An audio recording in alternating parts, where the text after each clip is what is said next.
Hello everyone, welcome back to our channel. This side Siddhi and आज की class में आप सभी के साथ मैं लेकर आई हूँ जितने भी student IGNOU MA history first year के स्टूडेंट है और आपका सब्जेक्ट है एमएचआई 102। तो आज की क्लास में हम दिसंबर एग्जाम के लिए मैराथन सेशन में आप सभी के लिए लेकर आई हूँ। तो बिना वीडियो को स्किप करे वीडियो के एंड तक बने रहिएगा। अगर आपने अभी तक कुछ भी नहीं पढ़ा है तो ये मैराथन सेशन से भी आप आराम से 60 to 70% स्कोर कर पाएंगे। जैसे कि आप सभी को पता है एमएचआई 102 का जो आपका एग्जाम है ऑलरेडी आप सभी आज 101 का एग्जाम देकर आ चुके हो और नेक्स्ट जो आपका एग्जाम है 102 का 11 दिसंबर को, राइट। तो अगर आपने अभी तक कुछ नहीं पढ़ा है तो ये मैराथन सेशन देख लो। आज की क्लास में मैं आप सभी को जो हमारे जून 2024 में जो आपका नए सिलेबस और एग्जाम पैटर्न के अकॉर्डिंग जो क्वेश्चन पेपर है वो मैं डिस्कस करने वाली हूँ विद असाइनमेंट। और इसके अलावा इससे एक और पहले जो मैंने जून सेशन में मैराथन क्लास अपलोड की थी तो उस मैराथन सेशन को आप सभी को चेकआउट करना है। वो वाली मैराथन सेशन की जो वीडियो है आपको सेम यहाँ पे प्लेलिस्ट में मिल जाएगी, मैंने कमेंट बॉक्स में उसका लिंक है, आप चेकआउट कर सकते हो। तो यहाँ पर अगर आपने ये दोनों मैराथन क्लास कर लिया तो आपके एग्जाम के लिए सफिशिएंट है। अदरवाइज यहाँ पर अगर हम बात करते हैं इंपॉर्टेंट क्वेश्चन की वीडियो मैं ऑलरेडी बना चुकी हूँ दिसंबर एग्जाम के लिए, इसको जरूर चेकआउट करना। उन सभी के लिंक आपको प्लेलिस्ट में मिल जाएंगे। यहाँ पर अगर हम बात करते हैं कि अगर आपको कुछ भी नहीं पढ़ा है एमएचआई 102, सभी को पता है कि ये जो आपका सब्जेक्ट है ये है आपका वर्ल्ड हिस्ट्री, वो भी मॉडर्न यानी आधुनिक के विश्व के बारे में, जिसके बारे में कुछ ही स्टूडेंट को नॉलेज होती है और कुछ को नहीं होती है। तो यहाँ पर आपको समझना है कि अगर कोई भी क्वेश्चन आएगा तो आप क्या क्या करोगे, ठीक है। चलिए बढ़ते हैं क्वेश्चन की तरफ। उससे पहले अगर आप में से कोई भी पेड नोट्स या फिर क्लासेस लेना चाहते हैं तो ले सकते हो, ये व्हाट्सअप नंबर है। तो नोट्स में मैंने जो कुछ भी प्रोवाइड किया, जितना भी प्रोवाइड किया वहां से भी पढ़ सकते हो, फिर आपको कुछ भी और भी कहीं से करने की रिक्वायरमेंट नहीं है। अगर आप लेना चाहते हो तो कोई कंपलसरी नहीं है, ये आपकी चॉइस है, लेकिन उसके लिए आप व्हाट्सएप पे टेस्ट कर सकते हो, बाकी की अपडेट ले सकते हो। आगे बढ़ते हैं, बात करते हैं अपने क्वेश्चन की तरफ। देखो ऑलरेडी आज आप सभी एग्जाम देकर आए हो 101 का, आप सभी को आइडिया भी लग गया होगा कि यहाँ पर जो एग्जाम आया, तो कमेंट करके बताना आप सभी का एग्जाम कैसा गया और जो मैंने एमएचआई 101 के इंपॉर्टेंट क्वेश्चन और मैराथन क्लास कराई थी वो वीडियो आप सभी के लिए कितनी हेल्पफुल रही है, ठीक है। तो इसी तरीके से एमएचआई 102 की भी बात करेंगे। आपके पास 3 घंटे का समय था, 2 से 5 बजे का आपका एग्जाम टाइमिंग है। 100 मार्क्स का आपका एग्जाम है, 40 मार्क्स आपको लेकर आने हैं। 10 में से 5 क्वेश्चन आपको यहाँ पर करने हैं। बात आती है इतने सारे चैप्टर में से कौन सी चीजें पढ़े और क्या क्या पढ़े, वो तो आपके ऊपर डिपेंड करता है। चलिए बात करते हैं सबसे फर्स्ट क्वेश्चन की। आपका जो सबसे पहला क्वेश्चन है यहाँ पर आपसे पूछा गया है, discuss the development facilitating the birth of renaissance in Europe. तो पुनर्जागरण यानी जो आपका फर्स्ट चैप्टर मैं पहले भी बता चुकी हूँ, आपको इसको जरूर करना, एग्जाम के लिए इंपॉर्टेंट है। तो देखो सबसे पहले इसको, अगर आपसे रेनेसांस पुनर्जागरण के बारे में बात किया जाए तो क्या लिखोगे। देखो रेनेसांस आपके यूरोप में यहाँ पर आया, तो रेनेसांस का फर्स्ट ऑफ ऑल यहाँ पर इसका मतलब यानी मीनिंग क्या होता है, आपका रीबर्थ, ठीक है। यानी पुनर्जागरण यानी रीबर्थ यानी कि आपका क्या होगा, यस, पुनर्जन्म। लेकिन यहाँ पर रीबर्थ की जो बात की जा रही है, यहाँ पर कोई दोबारा से जन्म होने की बात नहीं की गई है। रीबर्थ का मतलब है कि अब आप देखोगे कि यूरोप में एक नई टेक्नोलॉजी आती है, एक नया कल्चर आएगा, एक कह सकते हो यहाँ पर अब आप क्या देखोगे, साइंटिफिक मेथड हम यहाँ पर देखते हैं, इसका रीबर्थ होगा। नेक्स्ट अगर आप देखोगे यहाँ पे कल्चरल जो आपकी संस्कृति है, इसका आपका वो होगा, क्या कहते हैं, रीबर्थ, ठीक है। ये सारी चीज होगी। पुनर्जन्म मतलब क्या होता है, जैसे आप लोगों को पता है, देखो अगर हम मेडिएवल यूरोप की बात करते हैं, रेनेसांस की अगर मैं बात करूं तो ये हमारे मॉडर्न हिस्ट्री का टॉपिक है, ठीक है।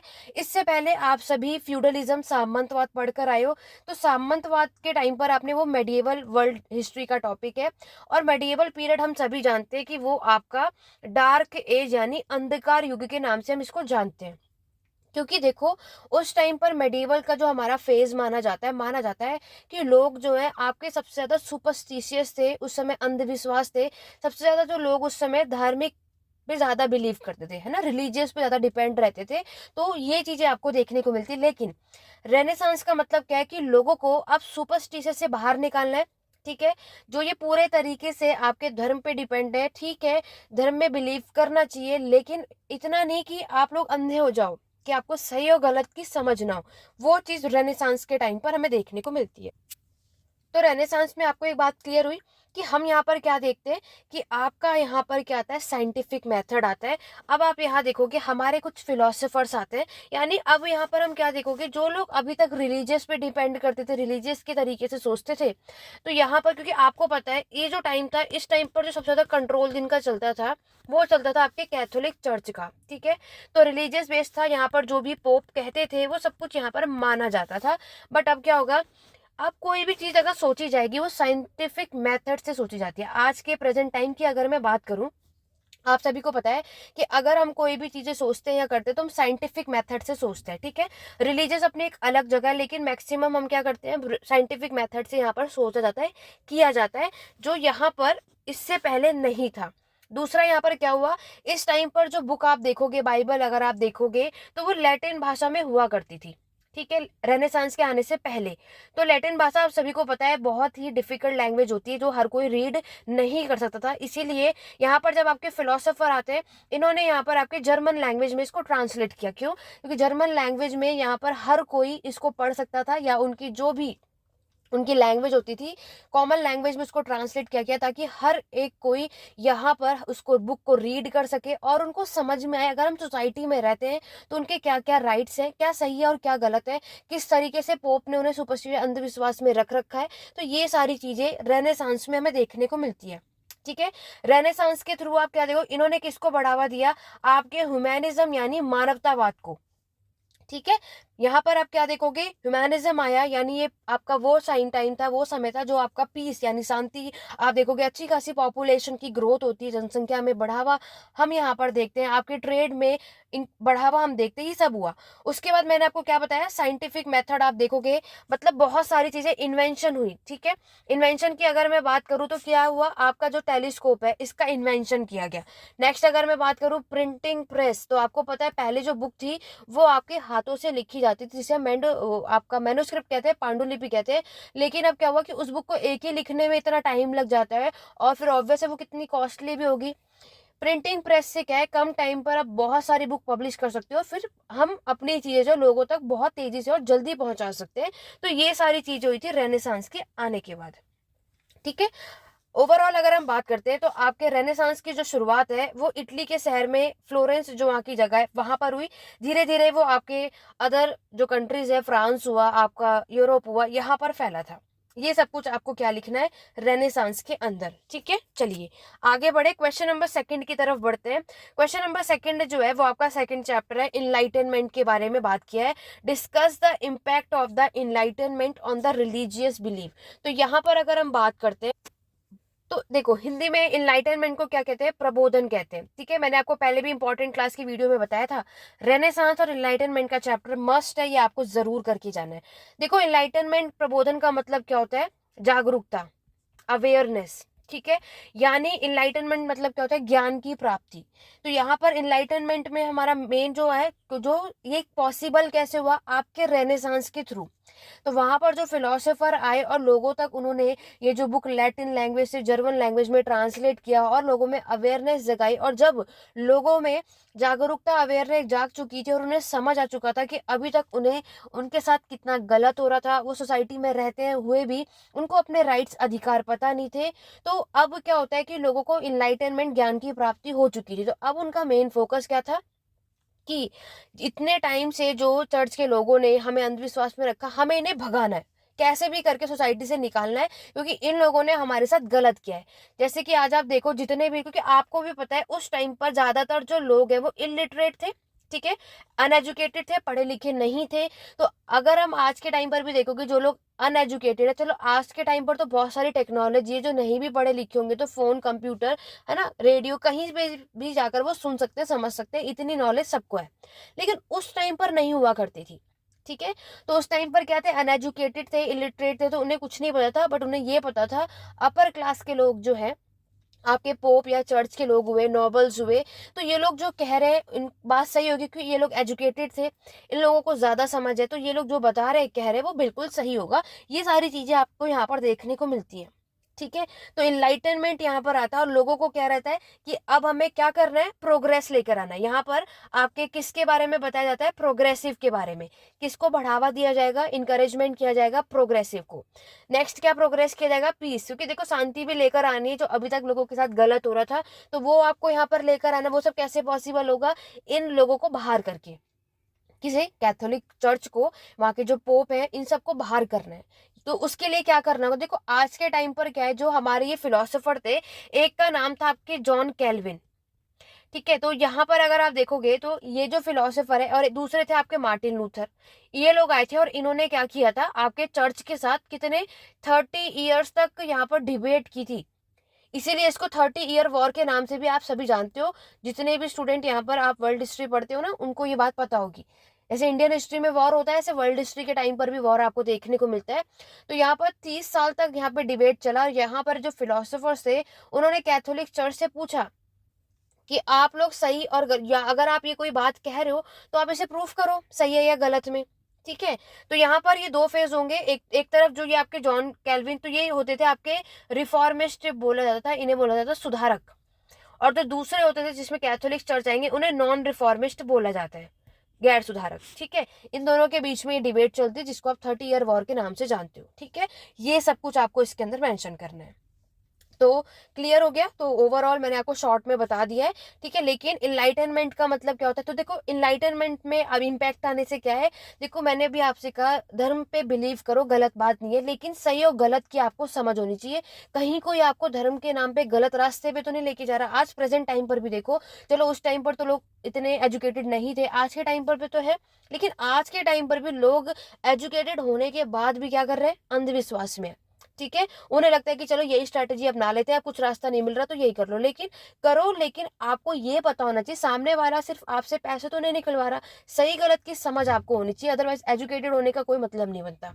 देखो ये कोई जरूरी नहीं होता कि अगर हम एजुकेटेड हैं तो वो सिर्फ हमें एक अच्छे मार्क्स या डिग्री लाने के लिए होता है। देखो एजुकेटेड का मतलब होता है कि आपको अपनी लाइफ की सही और गलत की समझ भी होनी चाहिए, इसीलिए एजुकेटेड होना बहुत ज्यादा लाइफ में जरूरी होता है। अदरवाइज डिग्री लेने के लिए तो कोई फायदा नहीं, क्योंकि एक टाइम के बाद वो हमारे लिए किसी काम की होती नहीं।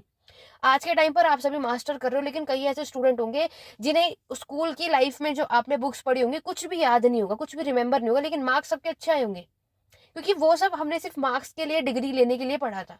लेकिन अब क्या है, अब अगर पढ़ना है, फ्यूचर में आपको बढ़ना है, कुछ करना है, और ये कॉम्पिटेटिव एंट्रेंस एग्जाम, कुछ भी गवर्नमेंट एग्जाम निकालना है, तो आपको नॉलेज होनी चाहिए। इन फ्यूचर आप में से बहुत सारे लोग यहाँ पे टीचर होंगे, और टीचर बनना है तो पहले आपको नॉलेज होगी, तभी तो आप जाके स्टूडेंट को नॉलेज देंगे। आज जो मैं आप सभी को यहाँ पे पढ़ा रही हूँ, एक टाइम ऐसा था कि मैंने भी कहीं ना कहीं से इसको पढ़ा या समझा था, अदरवाइज ये चीज मुझे नहीं आती तो आज मैं आपको ये एक्सप्लेन नहीं कर पाती, राइट। अब अगर आप एक ही चीज देखो, इनलाइटनमेंट का फेज क्या है, अगर आप लोगों को अच्छी खासी नॉलेज है, आप सभी एजुकेटेड हो, तो यहाँ पर आप लोग मेरी ये मैराथन सेशन देख रहे हो, आपने मेरी अदर क्लासेस भी देखी है, राइट। तो यहाँ पर आपको ये अगर आपको नॉलेज होगी तो आपको ये समझ आएगा कि मैम ने हमें सही पढ़ाया है या नहीं। मैं चाहूँ तो आपको गलत भी बता सकती हूँ, है ना। इनलाइटनमेंट के बारे में गलत भी बता सकती हूँ। आप में से कई ऐसे होंगे जिन्होंने इस टॉपिक के बारे में कभी सुना भी नहीं होगा। अगर मैं जो बता दूंगी आप लोग आंख बंद करके जाके वही लिख के आएंगे, क्योंकि आपको क्या लगेगा, मैम ने अपलोड किया, मैम ने पढ़ा होगा, बता रहे तो सही होगा। लेकिन कभी ये जरूरी नहीं होता, उसके लिए आपको भी नॉलेज होना चाहिए, आपको भी एक बेसिक नॉलेज होनी चाहिए, या पता होना चाहिए कि ये जो वर्ड है इन्होंने जो बताया क्या ये इस पे है। क्योंकि देखो गलत और सही की समझ आप तब भी कर लोगे, क्यों, ऑब्वियस है, मास्टर कर रहे हो पहले से, हमने कई बार इतनी चीजें टॉपिक्स पढ़े, तो हाँ आज आपको ये चीजें पता है, ठीक है। तो इसीलिए बोला जाता है कि एजुकेटेड इंपॉर्टेंट है, आपके सिर्फ डिग्री के लिए नहीं, आपके लाइफ के हर एक पार्ट के लिए। अदरवाइज आज एजुकेटेड लोग भी गलत कर रहे हैं, या उन्हें समझ नहीं है कि उनके साथ गलत हो रहा है या नहीं। तो अवेयरनेस के लिए बहुत ही ज्यादा इंपॉर्टेंट है। कभी कभी तो हमारे एजुकेशन होने का, यानी इतने पढ़े लिखे होने का भी फायदा नहीं होता, अगर, क्योंकि देखो डिग्री एक टाइम तक आपके काम आती है, लेकिन अगर आपका पढ़ा लिखा जो आपने इतनी मेहनत की, वो सब अगर आपका लाइफ में अगर आप कुछ कर नहीं पाए, सही गलत की समझ ना हो, तो आपके जो इतने पढ़ने का या इतने अच्छे मार्क्स लाके डिग्री कलेक्ट करने का कोई लॉजिक नहीं बनता। बात ठीक है। चलिए, तो इनलाइटनमेंट का टॉपिक क्लियर हो गया। तो यहाँ पर इनलाइटनमेंट आपको यहाँ पर मिलेगा, जहाँ पर लोगों को अवेयरनेस आप यहाँ पर देखते हो। अब लोग क्या करेंगे, जो आपके सुपरस्टिशियस में थे, अंधविश्वास में थे, अब बाहर निकलना है और यहाँ पर क्या करना है। अब इन लोगों ने उसके लिए क्या किया, एजुकेटेड यानी एजुकेशन लेनी स्टार्ट कर दी, शिक्षा ग्रहण करना स्टार्ट कर दिया। क्यों? क्योंकि आज के टाइम पर तो मैंने आपको बता दिया सही या गलत है, इन फ्यूचर दोबारा सेम चीज आपके लाइफ में होगी, तो उसके लिए तो मैं आपके पास नहीं आऊंगी ना। ठीक है, तो उसके लिए क्या करा लोगों ने अब पढ़ना लिखना शुरू कर दिया था कि इन फ्यूचर कोई उनके साथ किसी भी तरीके से गलत ना कर सके। ठीक है, चलिए बढ़ेंगे क्वेश्चन नंबर 3 की तरफ। फ्रेंच रेवोल्यूशन, जो आपके बुक में 3rd यूनिट है, फ्रांस की क्रांति। देखो ये तो कई बार पढ़ चुके हो और मैक्सिमम स्टूडेंट को पता होगा। जल्दी से कमेंट करके बताओ कि फ्रांस की क्रांति कौन से ईयर में हुई थी। देखो, फ्रांस की क्रांति होने का कारण बहुत सारा रीजन माना जाता है। एक बात हमेशा याद रखना, कभी भी कोई भी रेवोल्यूशन होता है तो उसके पीछे आपको हमेशा इकोनॉमिक कॉज, पॉलिटिकल कॉज, है ना, सोशल कॉज, इमीडिएट कॉज, ये सारे कॉजेज आपको देखने को मिलते हैं। मतलब आर्थिक कारण, राजनीतिक कारण, सामाजिक कारण, ये सारे कारण के वजह से ही कोई भी रेवोल्यूशन या क्रांति होती है। ठीक है, अब आप चाहो तो यहाँ पर अगर हम बात करें तो वो आपका कुछ भी हो सकता है। रशियन रेवोल्यूशन भी आपका जो टॉपिक है, कोल्ड वॉर हुआ, फर्स्ट वर्ल्ड वॉर हुआ, सेकेंड वर्ल्ड वॉर हुआ, तो कोई भी चीजें आप जो देखते हो इन सभी के पीछे ये सारे रीजन होते हैं, इकोनॉमिक, पॉलिटिकल, सोशल। ठीक है, ये आपको याद रखना है। फ्रांस रेवोल्यूशन की बात करें तो 1789 में आपको ये क्रांति देखने को मिलती है। ये आपका एक रेवोल्यूशनरी मूवमेंट माना जाता है। ठीक है, तो यहाँ पर ये आपका एक क्रांतीय आंदोलन माना जाता है। अब अगर हम बात करें तो इसके पीछे का कारण क्या है, तो मैंने आपको बताया। अगर आप देखोगे तो इस टाइम पर क्या हुआ कि आप सभी को पता है 18th सेंचुरी के टाइम पर यहाँ पर फ्रांस को 3 स्टेट में डिवाइड कर दिया गया था। ठीक है, जिसकी वजह से आपको ये फ्रांस की क्रांति देखने को मिलती है। तो सबसे पहला जो स्टेट था उसमें आपको क्लर्जी देखने को मिलते हैं। ठीक है, आपके जो प्रिस्ट हुए वो सब देखोगे, ये सारे लोग और जितने भी अपर क्लासेस के लोग होते हैं ना, वो सब इस कैटेगरी में थे। जो आपके सेकेंड स्टेट में थे उसमें आपके आते हैं नोबल्स, आपके एरिस्टोक्रेट्स। ठीक है, जितने भी रॉयल फैमिली के थे ना वो सब इसमें आते हैं। और जो थर्ड फैमिली है इसमें आप ज्यादातर आप देखोगे आपके मर्चेंट थे। ठीक है, जितने भी आपके वर्कर्स हुए, पीजेंट हुए, वो सब लोग आप देखते हो। तो यहाँ और जो आपकी थर्ड स्टेट है, थर्ड स्टेट भी 3 कैटेगरीज में डिवाइडेड हुई थी। एक आपकी बिजनेस क्लास थी, एक में पीजेंट और वर्कर और स्लेव्स आप देखोगे। ठीक है, और आपको भी पता है पीजेंट भी अलग अलग कैटेगरीज के होते हैं। कुछ ऐसे पीजेंट होते हैं जिनके पास खुद की लैंड होती है और कुछ ऐसे पीजेंट होते हैं जो लैंडलेस होते हैं, है ना, जिनके पास खुद की लैंड नहीं होती। यहाँ पर क्या होता था कि यहाँ पर आपके जो टैक्सेस हैं, जो कर है, वो सिर्फ और सिर्फ आपका थर्ड स्टेट पे करता था। फर्स्ट और सेकंड स्टेट टैक्स पे नहीं करता था, वो टैक्सेस को लेता था। तो इस बात को लेकर कि आप ये भी आप क्या देखते हो, फ्रांस की क्रांति आपको यहाँ पर देखने को मिलती है। फ्रांस की अर्थव्यवस्था, इकोनॉमी भी देखोगे तो आपको पता है किस पर डिपेंड है, बिल्कुल एग्रीकल्चर यानी खेती पर आप यहाँ पर देखते हो। फिर हम क्या देखते हैं, देखो पीजेंट अगर आप देखोगे जो आपके किसान है, इकोनॉमिक में भी हम क्या देखते हैं, आपकी इनइक्वालिटी हम देखते हैं। ठीक है, समानता नहीं है, भेदभाव है। काम तो इतने लंबे समय तक आपसे करवाया जाएगा, लॉन्ग आवर्स तक काम कराया जाएगा, बट उतनी सैलरी प्रोवाइड नहीं की जाती। माना जाता है कि इस फ्रांस का जो रेवोल्यूशन है इसमें पॉवर्टी का सामना यहाँ पर लोगों को करना पड़ता है, गरीबी का फेस करना पड़ता है। और नेक्स्ट अगर हम बात करें, आपके हाई टैक्सेस का बर्डन था इनके ऊपर, तो जो वो पे नहीं कर पाते थे, बहुत बुरे हालात थे, जिसकी वजह से ये क्रांति आपको देखने को मिलती है। ठीक है, तो इतनी सारी चीजें आपको यहाँ पर देखने को मिलती है। यहाँ पर आपके बहुत सारे इतिहासकार भी आपको देखने को मिलते हैं। लाइक अगर मैं आपकी बात करूँ वोल्टेयर की, नेक्स्ट अगर मैं बात करूँ आपके रूस की, नेक्स्ट अगर हम आपकी बात करते हैं मोंटेस्क्यू की, मोंटेस्क्यू ने आपकी बुक लिखी थी the spirit of the law. तो यहाँ पर सबने अपनी अपनी बातें की। ठीक है, तो देखो फ्रांस रेवोल्यूशन की अगर मैं बात करूं तो इसका ओवरऑल आपका क्या निकलता है। ठीक है, ओवरऑल अगर हम बात करें तो इसकी क्या डिमांड मानी जाती है। देखो यहाँ पर अभी मैंने आपको बताया फ्रांस की क्रांति 87 में शुरू होती है और 1799 तक चलती है। ठीक है, लास्ट कब तक चलती है, 1799 तक। अब अगर हम बात करें तो हमारा जो ये फ्रांस है इसमें हमारा मेन जो एंड है वो किस पर है। देखो यहाँ पर जो हमारी डिमांड की गई थी, यहाँ पर आपका डिक्लेरेशन किया गया था राइट्स यानी अधिकारों का। तो फ्रांस रेवोल्यूशन की बात क्लियर हुई। तो देखो फ्रांस रेवोल्यूशन में लुई 16 है, राजा का नाम भी आपको वेरी इंपॉर्टेंट है, ये आपको याद होना ही चाहिए, ठीक है। और नेक्स्ट अगर हम बात करते हैं हमारे, देखो यहाँ पर आप देखोगे ये वॉर बहुत लंबे समय तक आपका चला, टाइम पीरियड आपको देखने को मिल रहा है। तीनों स्टेट आपको याद हो गए, टैक्सेस इतने ज्यादा थे। जो टैक्सेस लिए जाते थे दो फॉर्म में लिए जाते थे, एक था आपका तिथ और दूसरा था आपके टैली। टिथ का मतलब होता है कि यहाँ पर टैक्स जो चर्च को पे किया जाता है, एग्रीकल्चर प्रोडक्शन का 1/10 पार्ट आप पे करते हो, ठीक है। टैली होता है जो डायरेक्टली पे किया जाता है, और टिथ मतलब क्या होता है, ये इनडायरेक्ट वे में पे किया जाता है। इनडायरेक्ट का मतलब होता है जैसे आपके चर्च ऊपर है और जमींदार और पीजेंट, जमींदार के थ्रू चर्च तक टैक्स पहुंच रहा है, ये होता है इनडायरेक्ट टैक्स। जब आपका ये फ्रेंच की रेवोल्यूशन आपको देखने को मिलता है, तो इस टाइम पर हम क्या देखते हैं, आपका इस टाइम पर जो जनसंख्या जो पॉपुलेशन है बहुत तेजी से बढ़ती है। तो पॉपुलेशन आप बढ़ने से क्या होगा कि यहाँ पर लोगों की जो ऑब्वियस जितनी पॉपुलेशन होगी, फूड की डिमांड भी इंक्रीज होगी। लेकिन उस टाइम पर क्या होता है कि ड्रॉट, सूखा पड़ गया था, जिसकी वजह से इतने रिसोर्सेज नहीं थे। और उस टाइम पर क्या हुआ, हमारे जो गुड्स के प्राइसेस उसको हाई कर दिया गया। तो ये भी एक प्रॉब्लम का पार्ट है, ठीक है। ये सारी चीजें आप इस फ्रांस रेवोल्यूशन में देखते हो, जिसके वजह से हम ये सारी बातें यहाँ पर देखते हैं। क्लियर हुआ? तो आपको ये चीजें समझ आई। फिर बहुत सारे लोग आए, मैंने अभी आपको रूल्स बताया, जिन्होंने social contrast between people and their representative के बीच में इन्होंने लिखा था। इकोनॉमिक क्राइसिस आपको यहाँ पर देखने को मिलता है, लैंडलेस लेबर आपको यहाँ पर देखने को मिलता है, बैड हार्वेस्ट आपको यहाँ पर देखने को मिलता है, बेरोजगारी, अनएम्प्लॉयमेंट आपको यहाँ पर देखने को मिलती है, ठीक है। तो economic crisis, political crisis, social crisis, ये सारे क्राइसिस आपको यहाँ पर देखने को मिलता है फ्रांस की क्रांति के अंदर अगर हम बात करते हैं तो ओवरऑल हमें क्या समझ आया, फ्रांस की क्रांति क्यों हुई? लुई 16 का डेस्पोटिज्म जो रूल चल रहा था, वो आपके जो फ्रांस की सोसाइटी को डिवाइड करा था, ये कारण माना जाता है। प्राइस राइज किए गए थे, ये कारण माना जाता है। तो ये सारे आपके मेन कॉजेज है जिसकी वजह से फ्रांस की क्रांति आपको देखने को मिलती है। क्लियर हुआ? तो जब आपके एग्जाम में डेफिनेटली फ्रांस रेवोल्यूशन पढ़ के जाना है, आपके एग्जाम पॉइंट ऑफ व्यू से बहुत इंपॉर्टेंट टॉपिक है। और एट द एंड अगर आप इस फ्रांस की क्रांति को देखोगे, तो मैंने अभी आपको क्या बताया था, यहाँ पर आप किस पे एंड हुआ था, यहाँ पर जो लीगेसी लेकर आई वो क्या लाया गया, declaration of the right of man, ठीक है, एंड ऑफ द सिटीजन। ये लाइन याद रखना, आपके एग्जाम में legacy of the France revolution से एग्जाम में क्वेश्चन पूछा जाता है। तो ये चीजें आपको यहाँ पर देखने को मिलती हैं एट द एंड। तो ये था हमारा फ्रांस की क्रांति। आगे बढ़ेंगे क्वेश्चन नंबर 4 की तरफ, जिसमें आपसे बात किया जा रहा है ब्यूरोक्रेसी के ऊपर। देखो ब्यूरोक्रेसी को हिंदी में कहा जाता है नौकरशाहीकरण, ठीक है। तो यहाँ से कभी कभी आता है, कभी कभी नहीं आता, ये उनकी चॉइस है, बट डेफिनेटली आपको ये पढ़ना चाहिए। देखो ब्यूरोक्रेसी आपका एक ऑर्गन सिस्टम होता है, किसका, ऑर्गेनाइजेशन का, ठीक है।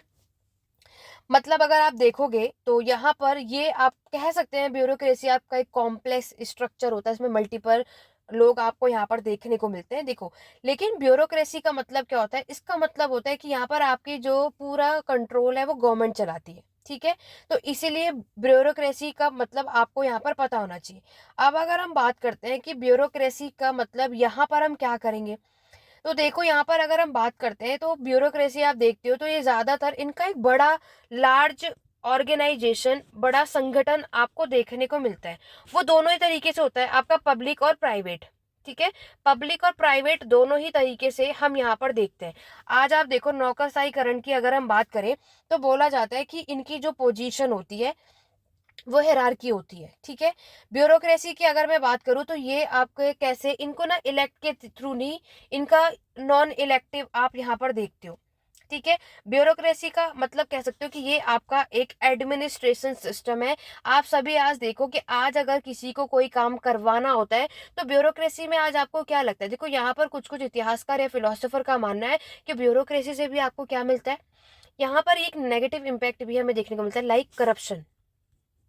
तो करप्शन आपको देखने को मिलता है, बिल्कुल। क्यों? क्योंकि आज भी आप देखो, मैंने आपको बताया कुछ भी अगर गवर्नमेंट के काम आपको करवाने, तो कोई बिना घूस लिए हुए क्या कोई काम करता है? कोई भी नहीं करता। अगर आपने एक्स्ट्रा पैसे दे दिए तो आपका टाइम काम जो है टाइम से पहले हो जाएगा, अगर नहीं दोगे तो बहुत पहले, फिर वो आपसे जब तक आप इतने सालों तक आपको टांग कर रखेंगे कि आपका वर्क ही नहीं करेंगे। ये सभी को पता है, आज के टाइम तक ही हमें यहाँ पर देखने को मिल रहा है। तो ब्यूरोक्रेसी का एक नेगेटिव इम्पैक्ट भी हमें देखने को मिलता है, आज भी अपने सोसाइटी में ये बात बोली जाती है, ठीक है। तो ये आपका एक एडमिनिस्ट्रेशन सिस्टम है, एक बड़े लार्ज इंस्टीट्यूशन में यहाँ पर आपकी सारे डिसीजन लिए जाते हैं, पूरा प्रशासन आप यहाँ पर देखोगे, इसमें पेपर वर्क आप देखते हो, इसमें रूल्स रेगुलेशन अप्लाई किया जाता है। ठीक है, ये ब्यूरोक्रेसी में आपको चीजें याद रखनी है। ठीक है, हर एक जगह पर ये मैटर करता है। तो ब्यूरोक्रेसी आपने क्या समझ आया आपको, ये आपका एक क्या है, एक ऑर्गेनाइजेशन होता है। ठीक है, और यहाँ पर क्या होता है, इसलिए नौकरशाहीकरण कहा जाता है, क्योंकि यहाँ पर पीपल जो है हर एक चीज उनको अपना पूरा प्रशासन चलाना है और अपने सिस्टमेटिक वे में काम करना है। तो ये आपका एक सिस्टम है गवर्नमेंट के थ्रू, जहां पर इलेक्शन के थ्रू इस मेंबर को चूज नहीं किया जाता। ठीक है, याद रखना, क्योंकि मैक्सिमम क्या होता है, इलेक्ट के थ्रू यहाँ पर लोग आते हैं ना, इसलिए आपको ये चीज याद करना है।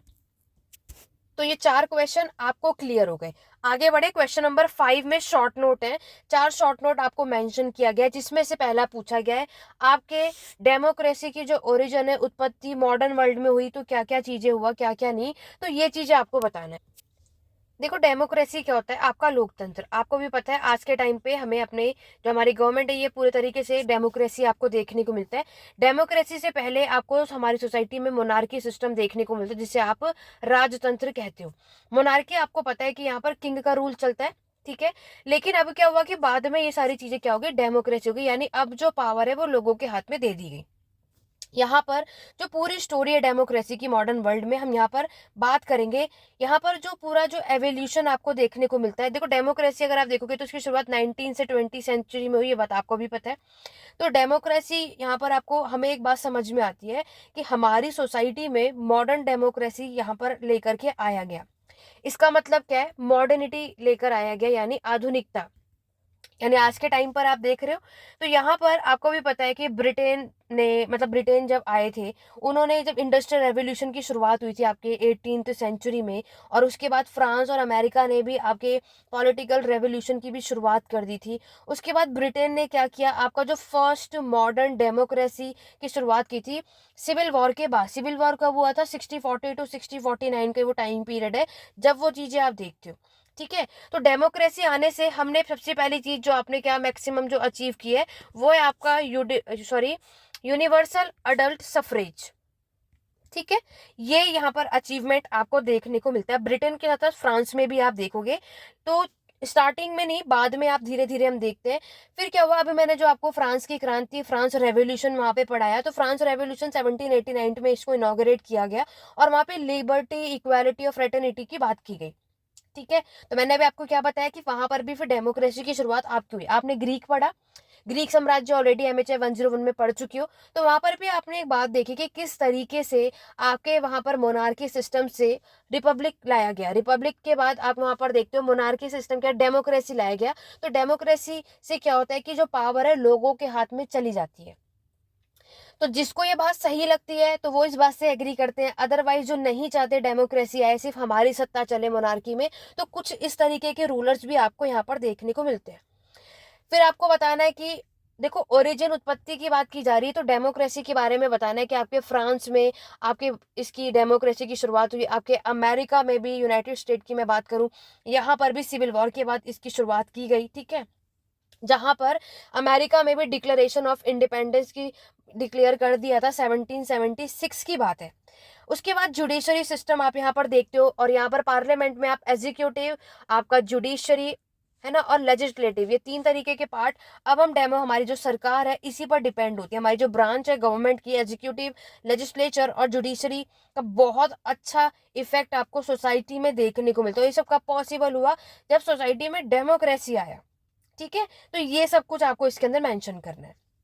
क्लियर हो गया, आगे बात करें। देखो नेक्स्ट अगर हम बात करते हैं आपका सोवियत इंडस्ट्रियलाइजेशन, तो मैं आपको इंपॉर्टेंट क्लास की वीडियो में ऑलरेडी बता चुकी हूँ। एक आपका सोवियत है और दूसरा आपका कैपिटलिस्ट इंडस्ट्रियलाइजेशन है। ये आपको डेफिनेटली पढ़ना है, दोनों में से दोनों भी आ सकता है मर्ज करके, या फिर वो सिंगल भी पूछ सकते हैं, वो उनकी चॉइस है कि वो क्या पूछेंगे। लेकिन इस बार जुलाई में जो हमारा जून में 2023 में एग्जाम हुआ, इन्होंने आपसे सोवियत इंडस्ट्रियलाइजेशन के बारे में पूछा है। अब अगर हम बात करते हैं, कैपिटलिस्ट भी जरूर पढ़ के जाना अपने एग्जाम के लिए। अब अगर हम बात करते हैं, ये जो आपके बुक में यूनिट 10 है, तो सोवियत इंडस्ट्रियलाइजेशन की मैं अगर बात करती हूँ, तो यहाँ पर हम क्या देखते हैं, 19th सेंचुरी में हम इसकी शुरुआत आप देखते हो। ठीक है। तो फोकस हमारा इस पे क्या है, डिबेट चलेगी सोशलिस्ट के लोगों के ऊपर। और यहाँ पर सोवियत यूनियन की बात हो रही है, तो आपको भी पता है किसके बारे में आप बात करते हो, यूएसएसआर यानी रसिया के बारे में, यानी रूस के बारे में आप यहाँ बात करते हो। सोवियत रसिया जो है, जिसे आप Russian Soviet federation socialist Republic, आप इसे हम जानते हैं 1924 तक, और उसके बाद यूएसएसआर के नाम से हम इसको जाना जाता है। यहाँ पर बोला जाता है कि इसको कम से कम आपके कितने 5 स्टेजेस में डिवाइड किया गया है। एक जो हमारा समय था पहला, अगर मैं बात करूं, वो पीरियड माना जाता है जब आपके वर्कर्स का कंट्रोल था, यानी पीरियड ऑफ वर्कर्स। ठीक है, ये पूरा जो समय माना क्या जा रहा है, इसको 5 स्टेजेस में डिवाइड कर दिया गया है। तो ये 1917 से 1918, क्योंकि आपको भी पता है रशियन रेवोल्यूशन जो हुआ था 1917 में हुआ था। उसके बाद जो दूसरा स्टेज माना जाता है, वो माना जाता है आपका प्लान्ड इकोनॉमी का।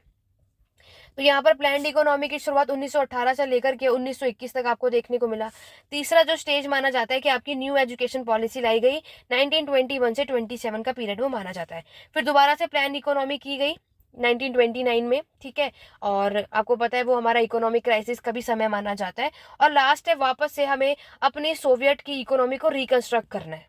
ये पीरियड था 1956 से लेकर के 1989 तक, आप यहाँ पर देखते हो।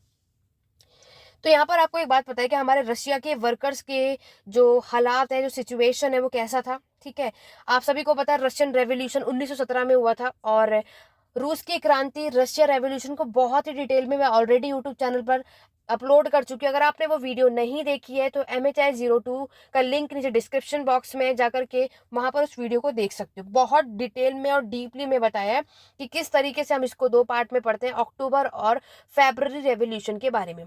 तो वो वीडियो आप देख लोगे तो कम्प्लीटली आप समझ जाओगे कि उस समय पर वर्कर्स का कंट्रोल कैसा और क्या क्या था। वो सब कुछ आपको यहाँ पर लिखना है। बोल्शेविक और मेंशेविक 2 पार्टी आपको देखने को मिलती है।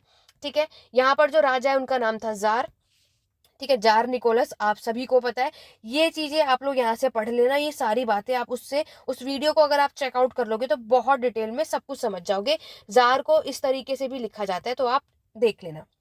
ठीक है, ये सब कुछ आपको बताना है। चलिए, नेक्स्ट क्वेश्चन है, क्वेश्चन नंबर जो 3 है, कॉन्सेप्ट ऑफ वेलफेयर स्टेट, मतलब कल्याणकारी राज्य है। तो जो आपका वेलफेयर है, तो समझ रहे हो कि यहाँ पर आपको क्या करना है, वेलफेयर की बात की जा रही है ना, किसी का भला करना है। तो अगर यहाँ पर बात करें कि हमारी सोसाइटी में वेलफेयर की बात की जा रही है, हमारे को स्टेट के लिए कुछ वेलफेयर का काम करना है, तो हम उसके लिए क्या क्या कर सकते हैं, ये बात आती है आपकी, है ना। तो वेलफेयर की बात देखो, यहाँ पर आपके जो मार्क्सिस्ट हैं, जो मार्क्सवादी हैं, इन्होंने भी आपके कुछ थ्योरी सिद्धांत दिए थे स्टेट को लेकर के, है ना। तो वेलफेयर स्टेट में आप क्या देखते हो कि यहाँ पर हमें हर एक चीज जो भी है, चाहे हमारी ऑटोनॉमी जो खो चुके हैं, ये लेकर आना है। ठीक है, यहाँ पर जिस तरीके से आपका जो स्टेट चलना चाहिए वो होना चाहिए। यहाँ पर एक पर्सन का आपको नाम याद रखना है, उन पर्सन का नाम था TH ग्रीन।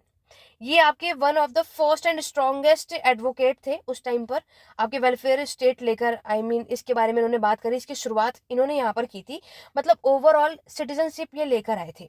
ठीक है, इसके बारे में बात की गई थी यहाँ पर, इसके बारे में इंक्वायरी आपको देखने को मिलती है। इनको अकॉर्डिंगली हमें अपने स्टेट में क्या लेकर आना है, आपकी इक्वालिटी लेकर आनी, वेलफेयर करना है ना, तो इक्वालिटी लेकर आनी है। जो भी हमारे पीजेंट की सिचुएशन है सोसाइटी के अंदर, उसको ठीक करना है।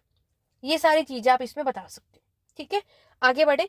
नेक्स्ट है कल्चर लीगेसी। तो अभी लीगेसी मैं ऑलरेडी बता चुकी हूँ, फ्रांस रेवोल्यूशन का। इस बार 2 बार क्वेश्चन उन्होंने पूछ लिया। डिक्लेरेशन ऑफ द राइट, जो एट द एंड फ्रांस की क्रांति में डिक्लेरेशन, जो उनके अधिकार थे वो उन्हें मिल जाते हैं। डेमोक्रेसी यहाँ पर जो आ चुका था, वो सब कुछ आपको इसमें मेंशन करना है। इस बार फ्रांस की क्रांति से 2 क्वेश्चन इन्होंने पूछ लिया, अदरवाइज 2 क्वेश्चन आते नहीं है। फ्रांस की क्रांति के बारे में यहाँ पर बताया 1789 में जब इसकी शुरू हुआ, और मैंने आपको क्या बताया, फिर ये कोलैप्स हुआ 1799 में। आप देखते हो कारण मैंने आपको बता दिया, जो 3 स्टेट यहाँ पर जो इसकी सोसाइटी को डिस्ट्रीब्यूट कर दिया गया था, वो चीज हम यहाँ पर देखते हैं। तो यही सारी चीज आपको इसमें बतानी है, बाकी डिटेल में आप लोग अपने आप एक बार चेकआउट कर लेना। ठीक है, तो ये था आपका पूरा एग्जाम में सेक्शन A के 5 क्वेश्चन। और 5 में से भी मैंने आपको कम से कम 4 टॉपिक ऊपर बता दिए और 4 टॉपिक ही नीचे बता दिए। 8 टॉपिक मैंने अब तक आपको क्लियर कर दिया है। और ये जो आज 10 मार्क्स में आपको क्वेश्चन दिख रहे हैं, आपके एग्जाम में ये 20 में आ सकता है। तो पढ़ना आपको सब कुछ वही है, मैंने आपको टॉपिक क्लियर करा है। और जो इससे दूसरी जो मैराथन क्लास है उसमें मैंने टॉपिक वाइज डिटेल में एक्सप्लेन किया है। तो दोनों मैराथन क्लास जरूर देखना, प्लेलिस्ट में जाकर के लिंक आपको मिल जाएगा। कोई भी मैराथन क्लास, दोनों मैराथन क्लास जरूर देखना। ये नहीं कि कोई एक ही आप देखोगे तो उससे आपका ही नुकसान होगा। सेक्शन बी करने से पहले मैं आपको असाइनमेंट के क्वेश्चन की तरफ लेकर चलते हैं और देखते हैं असाइनमेंट में क्या क्वेश्चन है और उसमें क्या क्या कर सकते हो, फिर सेक्शन बी की तरफ पढ़ेंगे। ठीक है, देखो ये रहे आपके असाइनमेंट के क्वेश्चन। ऑलरेडी असाइनमेंट आप सभी प्रिपेयर कर ही चुके हो। तो उससे पहले, आगे बढ़ने से पहले, देखो कोई भी पेड क्लासेस नोट्स लेना चाहता है तो अभी भी टाइम है, डिस्काउंट भी चल रहा है। बिना टाइम वेस्ट करे 88819698 पे कॉन्टेक्ट करके पूछ सकते हो। अभी आप कहोगे कि मैम एक दिन बचा है, आज हम एग्जाम देकर आए, कल का दिन ही बचा, तो नोट सफिशिएंट है। अब आप एक दिन इधर उधर सर्च करोगे, बेटर है कि आपको एक ही तरफ सब कुछ मिल जाए। और जो भी मैंने इंपॉर्टेंट क्लास की वीडियो में बताया वो सब आप कुछ पढ़ सकते हो। बाकी मैराथन क्लास 1 से 2 बार जरूर देखना, जो भी पेड क्लासेस में नहीं होगा। जो आप सिर्फ मैराथन के बेस पर आप आगे जा रहे हो, तो मैराथन क्लास को, दोनों क्लासेस को 2 से 3 बार आपको जरूर देखना है। यहाँ तक वीडियो पसंद आई है, एक बार जल्दी से वीडियो को लाइक और शेयर कर दो। आप सभी लाइक बहुत ही कम करते हैं। अगर आपको क्लास पसंद आ रही है, ये आपके एग्जाम के लिए हेल्पफुल है, तो लाइक ही तो करना है आपको। ठीक है, जल्दी से वीडियो को लाइक शेयर करो, कमेंट करके बताओ कि आज की मैराथन क्लास आपको कैसी लगी। और डेफिनेटली है, एग्जाम में क्वेश्चन आपको इस मैराथन क्लास से ही देखने को मिलेगा। कमेंट करके जरूर बताना MHI 101 का एग्जाम आपका कैसा हुआ और कितने मेरे बताए हुए और मेरे मैराथन सेशन आपके एग्जाम के लिए हेल्पफुल रहा। सभी को ये जरूर बताना है। ठीक है, चलिए देखो पहला क्वेश्चन आपके इसमें रेनेसांस और इनलाइटनमेंट को दोनों को मर्ज करके पूछा है, पुनर्जागरण। तो ऑब्वियस है, रेनेसांस से इनलाइटनमेंट की ही शुरुआत होती है। कैसे क्या होती है वो मैं ऑलरेडी अभी आपको बता चुकी हूँ। नेक्स्ट में फ्रेंच रेवोल्यूशन, मैंने आपको बता ही दिया। जो भी कुछ भी बताया, देखो क्वेश्चन ये कुछ भी पूछे, लिखना वही है। फ्रांस की क्रांति बदल नहीं जाती है, जो कुछ भी हमने पढ़ा है वही आपको इसमें मेंशन करना है। ठीक है, नेक्स्ट अगर हम बात करते हैं, आपके लिबरलेशन का कॉन्सेप्ट राज्य को लेकर के पूछा गया है। ये ऑलरेडी जो पिछला जो मैराथन सेशन है उसमें मैं ऑलरेडी आपको बता चुकी हूँ। स्टेट से कभी भी क्वेश्चन आएगा, या तो लिबरल उदारवादी आएगा, या तो मार्क्सिस्ट आता है, या तो वेलफेयर स्टेट मैंने आपको बताया। और आपका नया सिलेबस है तो गांधीयन के पर्सपेक्टिव से भी आ सकता है। ये सब मैंने पेड क्लासेस के और नोट्स में डिटेल में बताया हुआ है, ऑब्वियस है। लेकिन अभी जो मैराथन क्लास है इसमें मैं आपको शॉर्ट में बता देती हूँ। ठीक है, देखो अगर हम आपके स्टेट राज्य की बात करते हैं, उदारवादियों का जो कंसेप्शन है इसमें आपको कुछ नेम याद करने होंगे। जैसे पहले अगर आप देखोगे, निकोलो दो वेंची, आपने इनका नाम सुना है। ठीक है, और अगर हम बात करें नेक्स्ट जो आपको याद रखना है वो है आपके जीन बोदिन। तो ये कुछ हमारे फिलोसोफर्स हैं। जैसे अगर हम बात करें, नेक्स्ट आपको नाम याद रखना है थॉमस हॉब्स। ये सारे कौन है? आपके लिबरल हैं, उदारवादी हैं। इनकी क्या सोच है? इन्होंने बताया कि आखिरकार व्हाट इज स्टेट, राज्य क्या है। इन सबके मानना है, देखो राज्य का काम, सबसे पहले ये याद रखना, राज्य का काम क्या होता है कि आपको, ये सबसे इंपॉर्टेंट स्टेट का काम होता है डिस्प्यूट को रिजॉल्व करने का। जो लड़ाई झगड़े होते हैं ना, उसको रिजॉल्व करने का काम स्टेट का होता है। और यहाँ पर जो लोगों ने इनको पावर दे रखी है, ठीक है, तो उनकी यहाँ पर उनके राइट को प्रोटेक्ट करने का काम स्टेट का होता है, राज्य का होता है। ठीक है, देखो थोड़ा बहुत बैकग्राउंड में वॉइस हो रहा होगा तो उसको इग्नोर करना। आप सभी का एग्जाम है तो बहुत इंपॉर्टेंट थी मैराथन सेशन लाना, तो इसीलिए अभी आपका मेन फोकस स्टडी पर होना चाहिए। बैकग्राउंड जो साउंड होगा उस पर थोड़ा सा इग्नोर करना, थोड़ा सा एडजस्ट कर लो। लेकिन एग्जाम के लिए मैराथन सेशन ज़रूर एंड तक देखना। चलिए बात करते हैं स्टेट के लिबरल। तो ये अगर आपको जितने भी नाम याद हो जाए वो याद करना। तो यहाँ पर मैंने आपको क्या बताया, सबसे पहला है कि यहाँ पर आपके जो लड़ाई झगड़े हैं, डिस्प्यूट को रिजॉल्व कराने का काम स्टेट का होता है। नेक्स्ट होता है कि जो भी हमारे स्टेट में लोग रहते हैं उनके राइट को, उनके अधिकारों को प्रोटेक्ट करने का काम स्टेट का होता है। ऐसा यहाँ पर इन सब का मानना होता है। ठीक है, तो यहाँ पर जो उदारवादी हैं, आपके जो इतने सारे इतिहासकार देख रहे हो, इसमें से जो हॉब्स मैंने आपको बताया, हॉब्स ने एक आपकी बुक लिखी थी, इनका नाम था लेविंथन। ठीक है, जो बुक इन्होंने लिखी उसके बारे में बताया जा रहा है। यहाँ पर इन्होंने बताया कि किस तरीके से आपकी जो पावर है, पब्लिक पावर है, उसका डेवलपमेंट हमें देखने को मिलता है। देखो यहाँ पर हर एक लिबरल्स की अलग अलग सोच है। कुछ का मानना है कि यहाँ पर जो स्टेट है, देखो यहाँ पर जो आपके इतिहासकार हैं, तो यहाँ पर जो लिबरल है इनका क्या मानना है, कुछ का मानना है स्टेट का ये सारे काम है। कुछ का मानना है कि यहाँ पर क्या है कि लोगों ने अपना पूरा का पूरा अधिकार जो है वो किसको दे दिया है, स्टेट को दे दिया है। देखो यहाँ पर पावर देने का मतलब क्या है, देखो इलेक्शन होता है और इलेक्ट करके हम किसी भी पर्सन को चूज करते हैं, तो यहाँ पर क्या होता है कि हमने अपनी जो पावर उसको दी है, ऑब्वियस है, तभी तो वो हमारे राइट्स को प्रोटेक्ट करेंगे। तो लेकिन कुछ यहाँ पर आपके लिबरल है, उनका मानना है कि लोगों ने अपनी पूरी पावर, पूरा कंट्रोल जो है वो स्टेट के हाथ में दी। जैसे थॉमस होम्स की बात करोगे ना, इन्होंने एक बात कही थी, लेकिन कुछ लिबरल है उन्होंने बोला कि ऐसा नहीं है कि लोगों ने अपनी पूरी पावर स्टेट को दे दी कि वो पूरा कंट्रोल करे कि कौन कौन एजुकेशन कर को प्रोवाइड किया जा सकता है, किसी किसे नहीं करना है, ये सब मैटर नहीं करता। उन्होंने दिया है पावर, अगर किसी भी पर्सन को यहाँ पे खड़ा किया है तो उनका काम इन सारी चीज़ों को सॉल्व करना है। पर्सनल यहाँ पर किसी का अधिकार नहीं है कि किसको किसके साथ शादी करनी चाहिए या नहीं करनी चाहिए, education rights and all that, इसकी परमिशन लोगों ने स्टेट को कम्प्लीटली नहीं दी है। लेकिन कुछ लिबरल का क्या मानना है कि पूरा अधिकार जो है वो स्टेट के हाथों में लोगों ने दे दिया। सबकी अपनी अपनी सोच है ना। इस तरीके से आपको ये सारी चीज़ें याद रखनी है। ऐसे जॉन लॉके आपको देखने को मिलेंगे, सब ने अपनी अपनी बात करी। जॉन लॉके आप देखोगे, इन्होंने आपकी शुरुआत करी एक फ्री, ये चाहते थे लोगों को फ्रीडम मिले, इक्वालिटी मिले, ठीक है। इवनली इन्होंने वुमेन के बारे में बात किया, ये चाहते थे कि क्योंकि देखो बाकी के जो लिबरल हैं उन्होंने तो बाकी सब पर्सपेक्टिव से बात की थी, लेकिन किसी ने भी वुमेन से रिलेटेड कोई बात नहीं करी। वो किसने की थी, जॉन लॉके ने की थी। तो सोसाइटी में वुमेन का भी बहुत इंपॉर्टेंट रोल है, उनको भी राइट्स मिलने चाहिए, उन्हें भी प्रोटेक्ट करना चाहिए। ये सारे चीज़ें जॉन लॉके के अकॉर्डिंग आपको देखने को मिलता है। बाकी जो इससे पहले वाली मैराथन सेशन देखो जिसमें मैंने पूरे चैप्टर वाइज यहाँ पे एक्सप्लेन किया है, जिसमें मैंने आपके लिबरल मार्क्स से सब कुछ एक्सप्लेन किया है। लिंक मैं आपको कमेंट बॉक्स में दे दूँगी उस मैराथन सेशन का। अदरवाइज आप सभी MHI 02 और MHI 102 की सारी प्लेलिस्ट की वीडियो को चेकआउट कर लेना। आप सभी का एग्ज़ाम परसों है और आज का एग्ज़ाम आपका कैसा भी हुआ उसको वहीं पर छोड़ दो। आपको इतना ज़्यादा परेशान नहीं होना, किसी का अच्छा हुआ होगा किसी का नहीं हुआ होगा। तो अभी आपका जो एग्ज़ाम जा चुका है उस पर फोकस ना करके नेक्स्ट जो एग्ज़ाम है उस पर बेस्ट कर रहे हैं, ठीक है।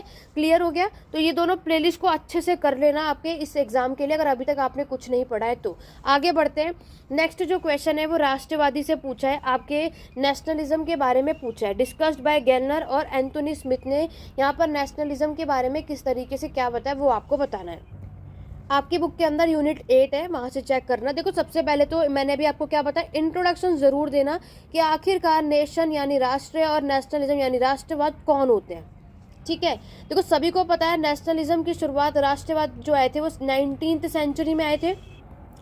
देखो सबसे पहले आपको नेशन यानी राष्ट्र के बारे में बात करना है। नेशन सभी को पता है कि इसका मतलब होता है राष्ट्र। राष्ट्र मतलब आप लोग यानी हमारा देश, यानी नेशन मतलब हमारा कंट्री, और नेशन मतलब क्या होता है कि हम जिस भी देश से होते हैं हम उसको शो करते हैं, ठीक है। और नेशनलिज्म होता है कि हम अपने, राष्ट्रवाद मतलब क्या होता है कि आप अपने देश के लिए यूनिटी, ठीक है। तो यहाँ पर अगर हम बात करें, जैसे कि आप लोग इतने सारे फॉर्म फिल करते हो, कहीं कुछ भी पूछते हो, तो आपने देखा कि वहाँ पर हमसे नेशनलिज्म पूछा जाता है कि हम कौन से राष्ट्र से हैं, तो हम क्या मेंशन करते हैं कि हम भारतीय यानी इंडियंस हैं, है ना। आप कहीं भी जाओ, किसी अदर कंट्री में भी जाओगे, लेकिन आप अपनी नेशनलिटी जो है वो क्या मेंशन करोगे, इंडियन।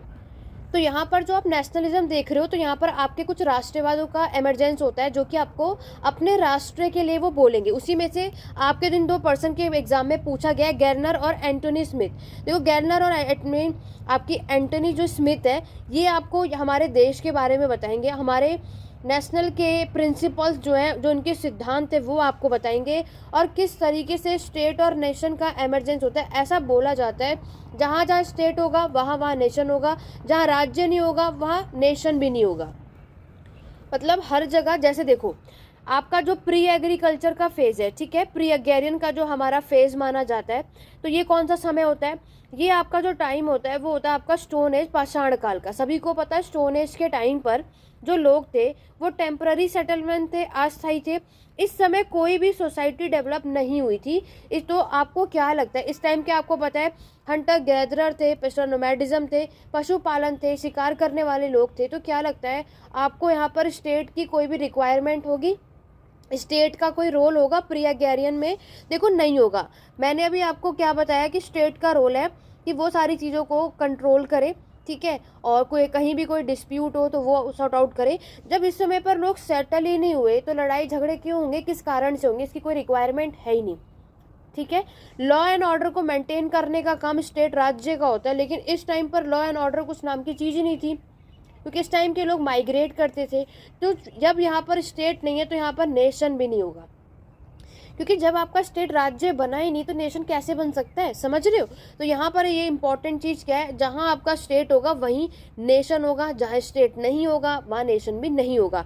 जैसे देखो प्री अग्यारियन के बाद आपका अग्यारियन का फेज आता है, अग्यारियन के बाद हमारा इंडस्ट्रियल फेज आता है, ठीक है। यानी कि अब इंडस्ट्रियल मतलब मॉडर्न हिस्ट्री की बात है, तो इंडस्ट्रियल में क्या है, हमारी मर्जी हो, यानी स्टेट का रोल आपको यहाँ पर देखने को मिलता ही है, स्टेट आपको मिलेगा ही। इंडस्ट्रियल फेज में आपको, क्योंकि लॉ एंड ऑर्डर मेंटेन होगा ही, ठीक है, किसी के बीच में किसी भी तरीके का डिस्प्यूट होगा तो रिजॉल्व कराने का काम इनका होगा। तो पूरा का पूरा कंट्रोल इंडस्ट्रियल फेज में आपको देखने को मिलता है। ये सब कुछ आपको इसमें मेंशन करना है, ठीक है। जब आपके एग्जाम में ये क्वेश्चन आता है ना, तो प्री अग्यारियन, अग्यारियन और इंडस्ट्रियल स्टेट, तो ये स्टेट और नेशन आप तब इसको एक्सप्लेन कर सकते हो। बहुत अच्छा इंपॉर्टेंट चीज़ है ये। अब अगर हम बात करते हैं आपकी जो एग्जाम में ये गैलनर आए, तो एंटनी स्मिथ ने क्या करा, आपका पूरा नेशन स्टेट का रूट बताया। क्या बताया, पूरा रूट बताया। एंटनी स्मिथ जो ने, इन्होंने क्या किया, ये आपके यूरोप से, और इन्होंने यहाँ पर पूरा एक हमारे वर्ल्ड का डिवीजन यहाँ पर इन्होंने बताया। आपके अगर हम बात करते हैं नेशन स्टेट के बारे में इन्होंने बताया, ठीक है। इन्होंने बोला हमारा जो इन्होंने जो डिवीजन किया ना, बहुत ही सिंपल तरीके से किया, 2 रूट में डिवाइड किया। एक रूट का नाम इन्होंने ग्रेजुअलिस्ट लिखा, रखा, और दूसरा जो था वो था आपका नेशनलिस्ट, ठीक है। ये वाला जो रूट है जर्नली ये क्या होता था, कॉन्फ्लिक्ट फ्री, लड़ाई झगड़े से फ्री रहता था। यहाँ पर कुछ इस तरह की चीज़ आपको नहीं देखने को मिलती, ठीक है, लेकिन ऑब्वियस है यहाँ पर तो मिलेगी, ये चीज़ आपको यहाँ पर देखने को मिलता है, ठीक है। इस तरीके से गैलनर की मैं बात करूँ तो इन्होंने भी आपके यूरोप के ऊपर राइटिंग लिखी थी, और यहाँ पर इन्होंने आपके यूरोप को डिवाइड किया था 4 जोन में, पूरा वेस्ट से ईस्ट तक अलग अलग टाइप के नेशनलिज्म यहाँ पर इन्होंने आपका पूरा बताया, ठीक है। यहाँ पर एक पर्सन का नाम है जॉन सेकंड, तो वो आपके आज प्रेजेंट डे की अगर मैं बात करूँ तो ये इटली और जर्मनी में सिचुएटेड है।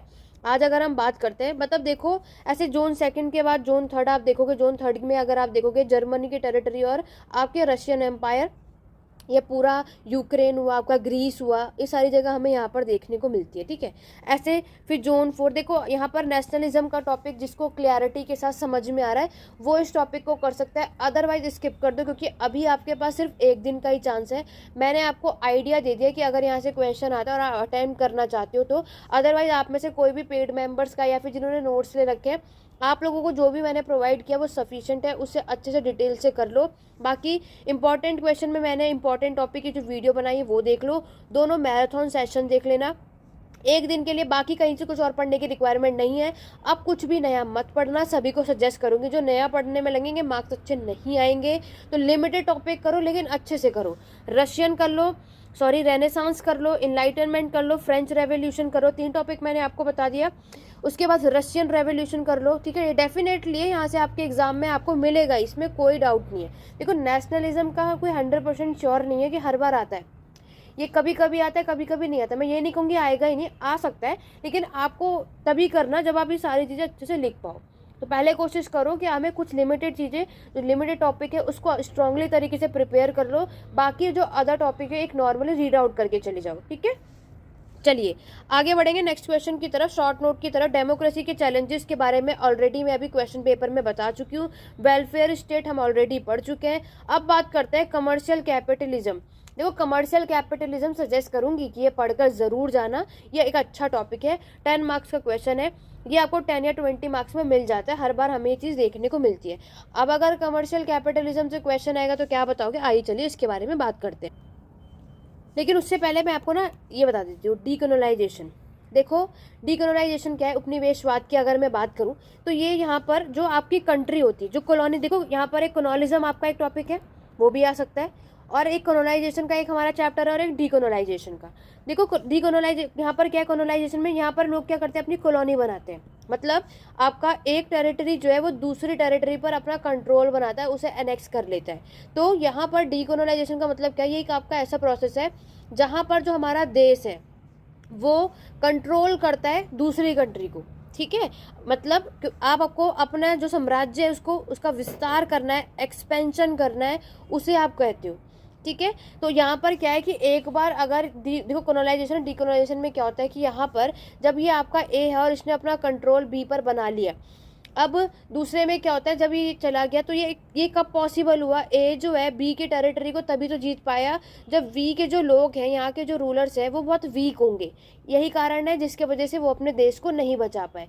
तो उसके बाद आपको यहाँ पर क्या देखने को मिलता है, धीरे धीरे जब आगे का टाइम बढ़ते जाता है कोई ऐसा रूलर आ जाएगा जो इंपॉर्टेंट पावरफुल होगा। देखो एक तो वीक रूलर की वजह से ये जीत जाते हैं, और दूसरा होता है कि यहाँ पर आपका इंडस्ट्रियल जो है टेक्नोलॉजी है वो नहीं होती, तो इस वजह से क्या होता है कि ये जो बी आपकी जो कंट्री है वो हार गई, इसलिए ए ने ईजिली से आपके बी वाली कंट्री को एनेक्स कर लिया। ठीक है, लेकिन अब दूसरे में क्या देखोगे कि वापस आपको अपने देश को पाना है इससे जिसने ले लिया था। ये चीज़ें आपको यहाँ पर देखने को मिलती है। ठीक है, बाकी डिटेल में मैंने प्रीवियस मैराथन चेकआउट करोगे सब कुछ डिटेल में बताया है, ये मैं आपको एक्सप्लेन कर दे रही हूँ, वो बाकी आपको क्लियर हो गया होगा। बाकी अगर आप देखोगे डीकोलोनाइजेशन को आपके यहाँ पर कुछ 4 टाइप्स में डिवाइड किया गया। पहला तो है आपका सेल्फ गवर्नमेंट। ठीक है, तो यहाँ पर सेल्फ गवर्नमेंट आप देखोगे किसकी थी, जो आपके ब्रिटिशर्स के लोग थे ना, उन्होंने अपना यहाँ पर सेटलमेंट बना लिया था। दूसरा आप देखोगे क्या, जो अब क्या हुआ, जो आपके साम्राज्य बने थे उसको एंड कर दिया गया, उसको क्या कर दिया गया, अब यहाँ पर इंडिपेंडेंट रूल किया जाएगा भारत में, ये चीज़ लाई गई। नेक्स्ट आप देखोगे जो आपके एम्पायर हैं उसको रिप्लेस कर दिया गया किसमें, आपके कॉलोनिज्म में, यानी अभी तक एंशंट मेडिएवल में जो राजाओं ने, सुल्तान ने जो रूल किया था ना, वो ख़त्म होकर के कॉलोनी बन चुकी है। ठीक है, आपके ब्रिटिशर्स जो है वो यहाँ पर रूल करेंगे। ये सारी चीज़ें हम यहाँ पर देखते हैं। अब क्लियर हुआ कि आखिरकार डीकोलोनाइजेशन में हमें क्या क्या चीज़ें देखने को मिलती हैं। चलिए बात करते हैं वापस से अपने कमर्शियल कैपिटलिज्म के बारे में। देखो आपका जो कमर्शियल कैपिटलिज्म है ये टोटली क्या है, ये आपका एक इकोनॉमिक सिस्टम है, एक आर्थिक व्यवस्था है। ठीक है, जो पूरे कंप्लीटली तरीके से किस पर बेस्ड होता है, आपके कैपिटल पर। ठीक है, वहाँ के वर्क पे, ये चीज़ आप देखोगे। देखो पहला जो स्टेज आता है हमारे कैपिटलिज्म का, उसको किसने आइडेंटिफाई किया था, आपके जो मार्क्सिस्ट हिस्टोरियन है ना, मार्क्सवादी के जो इतिहासकार हैं, इन्होंने इसको क्या किया था, आपका इंट्रोड्यूस किया था। फर्स्ट स्टेज अगर हम यहाँ पर देखते हैं तो इस टाइम पर कैपिटलिज्म से आपको एक बात समझ आ रही है कि इस टाइम पर क्या होगा, आपके प्रोडक्शन पर कंट्रोल किया जाता है। ठीक है, मतलब जो मर्चेंट होते हैं वो आपके कैपिटल का यूज़ करेंगे ताकि वो डायरेक्ट कंट्रोल कर सके अपने प्रोडक्शन पे। देखो कैपिटलिज्म मतलब क्या होता है कि अब हमारे सोसाइटी में क्या आ चुकी है, टेक्नोलॉजी आ चुकी है, मशीन आ चुकी है, जो कि पहले नहीं थी। मॉडर्न हिस्ट्री पढ़ रहे हैं तो ये बदलाव आपको यहाँ पर देखने को मिलता है। कमर्शियल कैपिटलिज्म अगर हम बात करते हैं तो ये आपका एक ऐसा फीचर है जो आपको यहाँ पर कैपिटलिज्म के साथ साथ फ्यूडलिज्म यानी सामंतवाद का भी फेज देखने को मिलता है। सामंतवाद ऑलरेडी पढ़ चुके हो। कमर्शियल कैपिटलिज्म की मैं अगर बात करूँ तो आज के टाइम पर ये कहाँ एग्जिट करता है, वो अगर आप देखोगे तो स्टार्टिंग में भी जो हमारा सिटी स्टेट था ग्रीक था।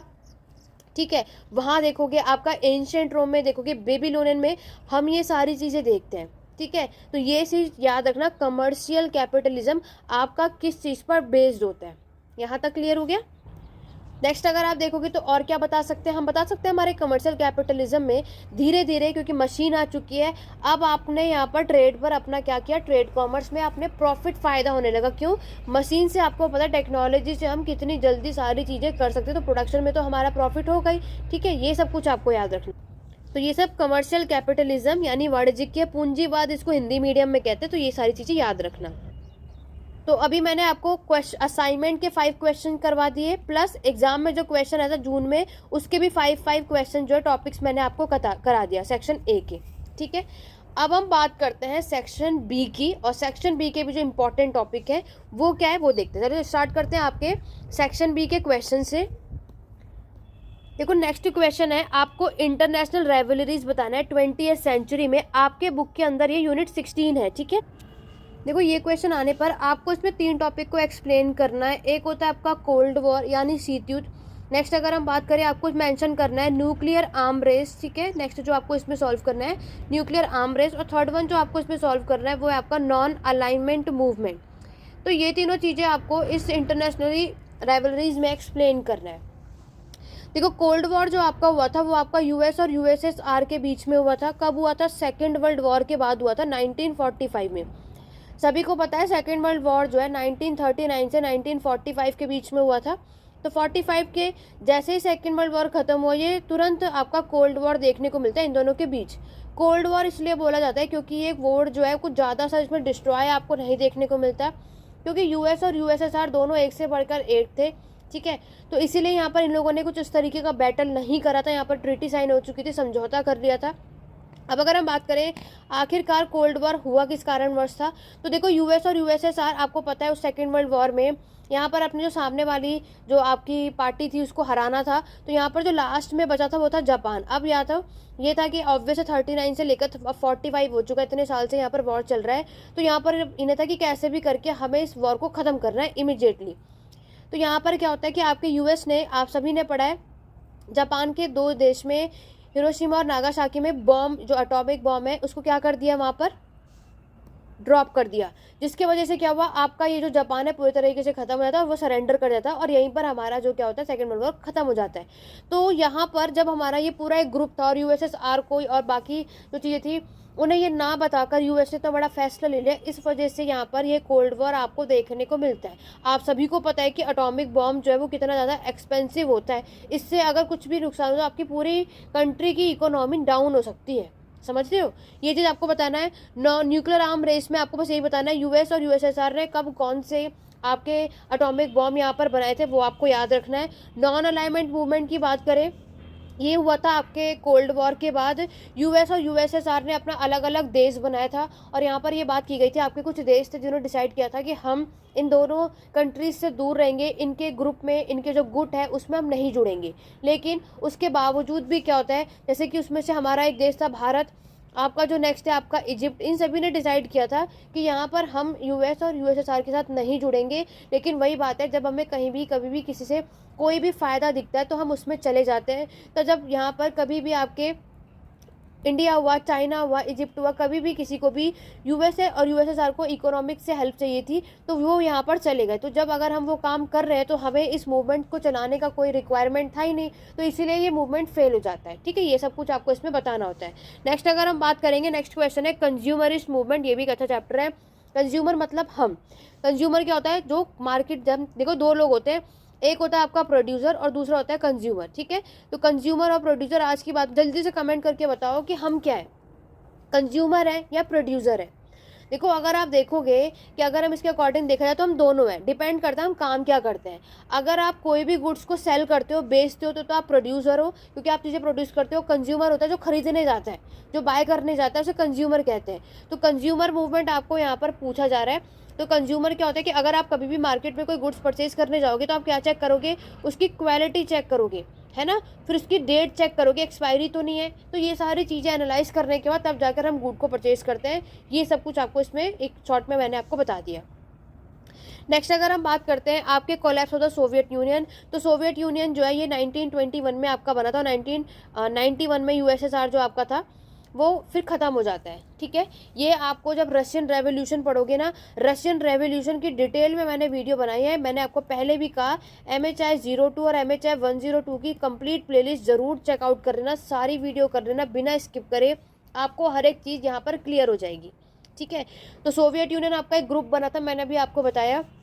जिस तरीके से यूएस और यूएसएसआर ने अपना ग्रुप बनाया ना, तो देखो कभी भी ग्रुप बनाओगे तो उसका जो हेड होता है, उसका काम क्या होता है, आपके ग्रुप के मेंबर्स की हेल्प करना जब कभी भी उन्हें आपकी रिक्वायरमेंट होगी तो। बट अगर आपके ग्रुप के मेंबर्स को जब आपकी ज़रूरत है और आप तब उनकी हेल्प ना कर सको, तो ग्रुप का मेंबर का जो हेड बनना आपके लिए फिर कोई मतलब का चीज़ होता नहीं है। तो फिर क्यों लोग आपके ग्रुप में जुड़ेंगे, समझ रहे हो आप। वही चीज़ यहाँ पर बताई जाती है, सोवियत यूनियन का कोलैप्स यहाँ पर आपको बताना है। नेक्स्ट अगर हम बात करें हमारी 20th सेंचुरी में, देखो मैंने आपको इंपॉर्टेंट क्वेश्चन की वीडियो ऑलरेडी करा दी है, तो वहाँ पर भी मैंने आपको क्वेश्चन बताया था, या तो टेक्नोलॉजी इनोवेशन वो आपसे पूछेंगे या तो वो साइंस के बारे में पूछेंगे, लेकिन डेफिनेटली आपको यहाँ से आपको एग्जाम में क्वेश्चन देखने को मिलेगा। तो सजेस्ट करूँगी कोई भी इसको स्किप मत करना, ठीक है।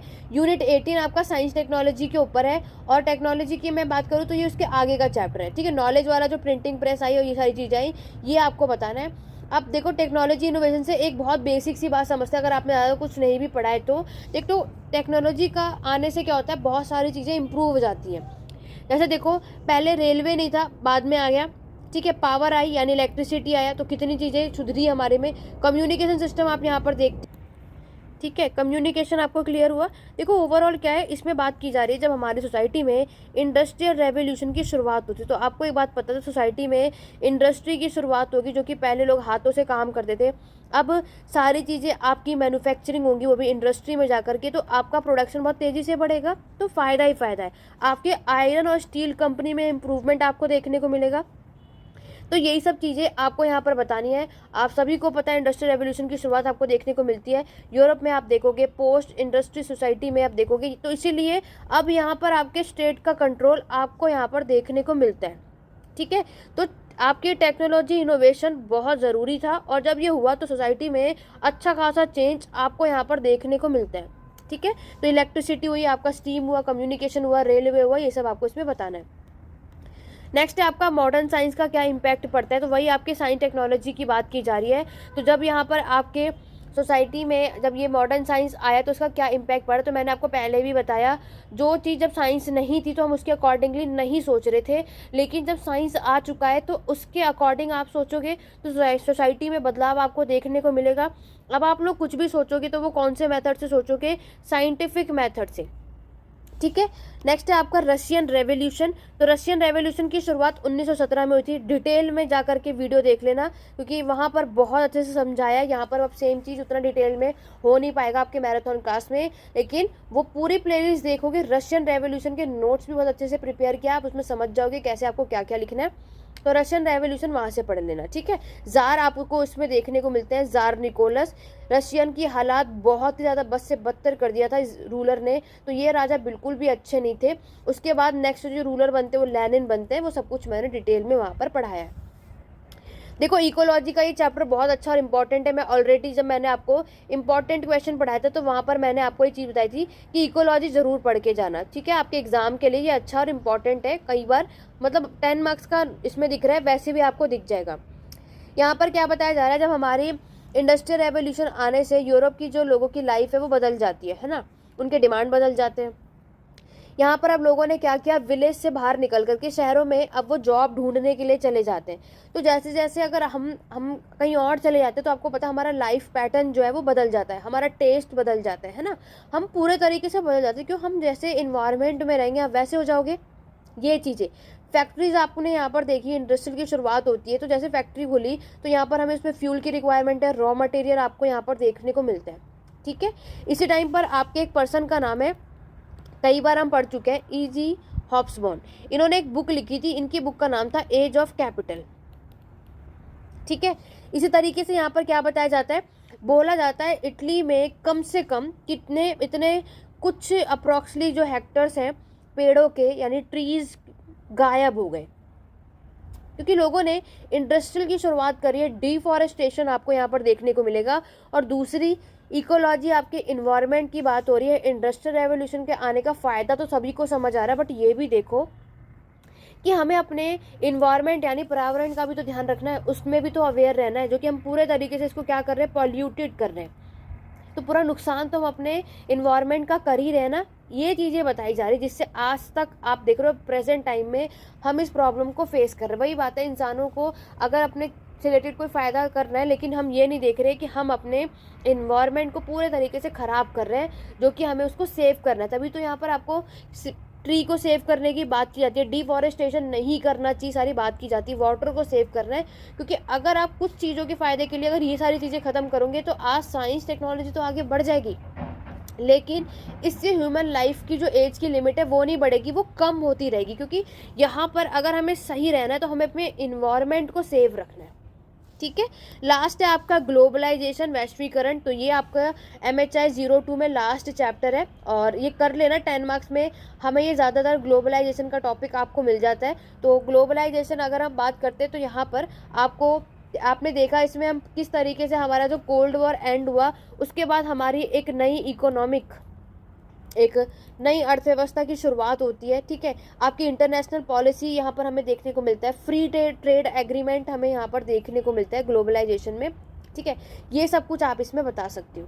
तो ये था हमारा MHI 102 का पूरा क्वेश्चन, जो मैं आपको इस असाइनमेंट के क्वेश्चन के थ्रू समझा दिया।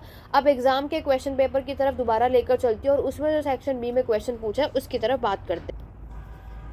देखो यहाँ पर सेक्शन बी में सबसे पहले डीकोलोनाइजेशन मैंने आपको पढ़ा दिया, तो डीकोलोनाइजेशन में फ्रांस और उसके पर्सपेक्टिव से पूछा है। नॉन अलाइनमेंट मूवमेंट, तो आपने एक चीज़ नोटिस किया, असाइनमेंट के क्वेश्चन कितने हेल्पफुल है।